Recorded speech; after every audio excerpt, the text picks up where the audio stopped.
The Javelin was really kind of a byproduct of we needed another capital ship supplied to the UE in the game.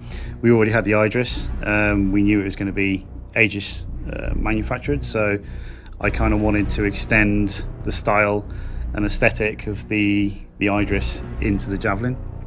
Not only for the interior stuff but also the exteriors. So from a production point of view, the Javelin, we had the wealth of experience that we'd learned from developing the Idris, and really kind of we could almost kind of, so we say, hit the ground running. So there was a lot of similarities in the aesthetic and the general kind of design between the Idris and the Javelin. It's really about kind of taking that aesthetic and those spaces and recycling. You kind of hear me on about the 60-40 split, recycling about 60% of the Idris and then putting the 40% spin on the Javelin for the interiors.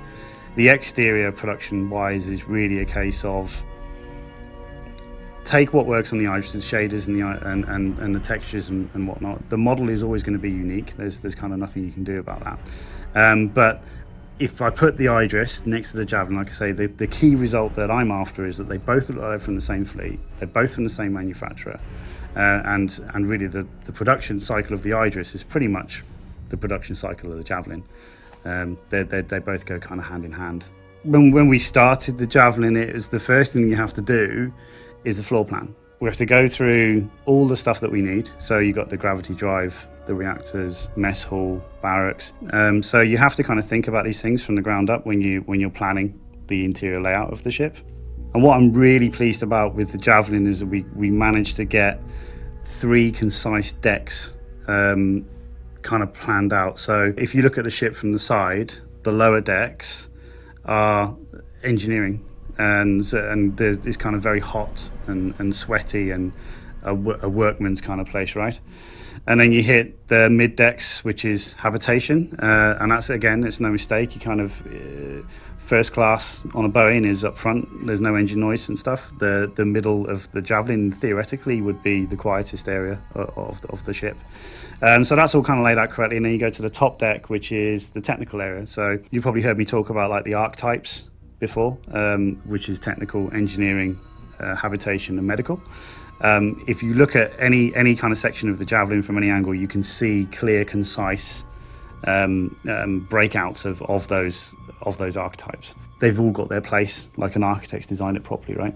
And that's what you get from the Javelin, which I'm really pleased about, because then it means that you get this clear, concise cut between habitation, between engineering and between technical, whereas some of the other ships, they kind of have fallen a bit where you'll go from a technical area into a habitation and back into a technical area. That doesn't happen on the Javelin. It's extremely like per deck.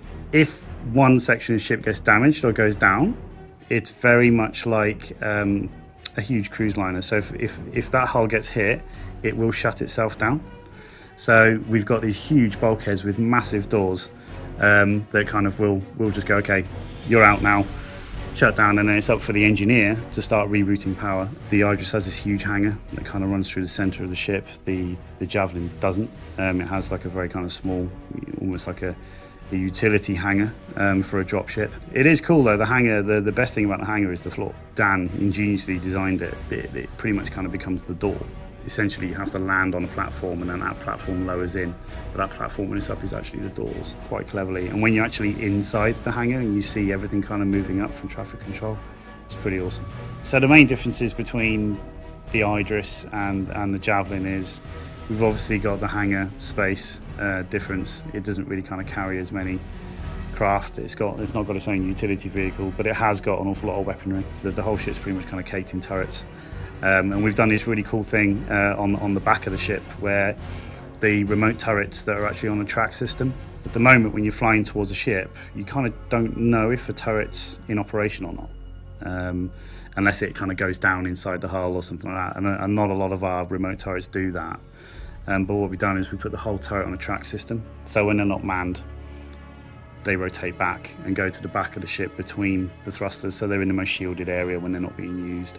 But that way, as a player, when you're approaching one of these things, you know if it's got its turrets up in defence or not. These huge things have gone way past just being a very pretty asset in space. They're completely functional, and they're also kind of extremely kind of fun to run around and have a shootout. So my background is FPS multiplayer maps. I run around ships looking at kind of gameplay and how you can make interesting gunplay and all that kind of stuff, and making sure the level's balanced. On the ship production side of things, we've got to keep quite a few people happy. So obviously there's the backers who you know, without them none of this would happen, so we have to kind of take their feedback on board. We done the Big Guns trailer back in November, I think it was for CitizenCon, or around about that time. The ship has gone through a couple of design changes on the exterior since it first went out, simply because in the UK we have a habit of making things bigger, which has a domino effect to everything, which is certainly the case on this. There was a specific shot in that video that I'd done, and sorry, Toby done that one actually, and it showed the bridge, and of course there's a crossbar across the bridge, and it kind of was blocking the captain's view. If he would have to get to a certain point in the bridge to kind of see. So we saw that, we saw the feedback on the forums, and we've gone back and remedied that, and we've taken that as an opportunity then to actually kind of generally just make the ship's bridge kind of feel a lot more kind of tangible, a lot better. And we've also got the cutscenes going in now for that stuff for Squadron. So with Hannes and myself, we're looking at it and how we can flood as much kind of natural light into these areas. So there's some very kind of cool windows that are turning up, and the Javelin is actually kind of far more so than the Idris has far more exterior views throughout the whole ship.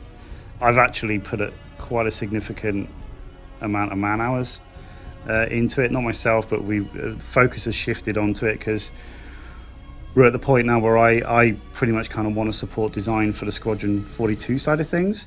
And for us to be able to do that, the ship needs to be at a certain kind of point, okay? Because the Javelin plays an integral role for a part of Squadron, which I can't talk about, but yeah, it's pretty cool. We have to work with the writers on a daily basis.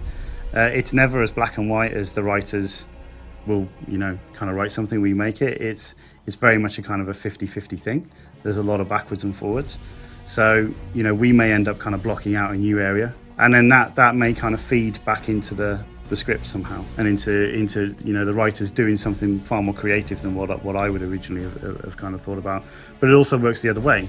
So the writers, you know, they'll come up with ideas that feed our inspiration. This is where it gets really kind of complicated. So from an art production side of things, we hand the ship off to tech design. Tech design are then going to go and do their pass with obviously the balancing of the weapons, the balancing of the thrusters, the maneuverable thrusters. But then also with this, as I mentioned, it plays an integral role in Squadron. So the design team on Squadron are also kind of expecting a certain version of it, which we need to produce as well, off the back of the PU version that's put together. It's just this kind of thing about kind of making a game or making an IP or anything along that lines in this industry is just it's a very human thing that takes a lot of people from a lot of different disciplines to kind of get on and work together, and that's just a real kind of small part of that. It's challenging, but it's massively rewarding as well.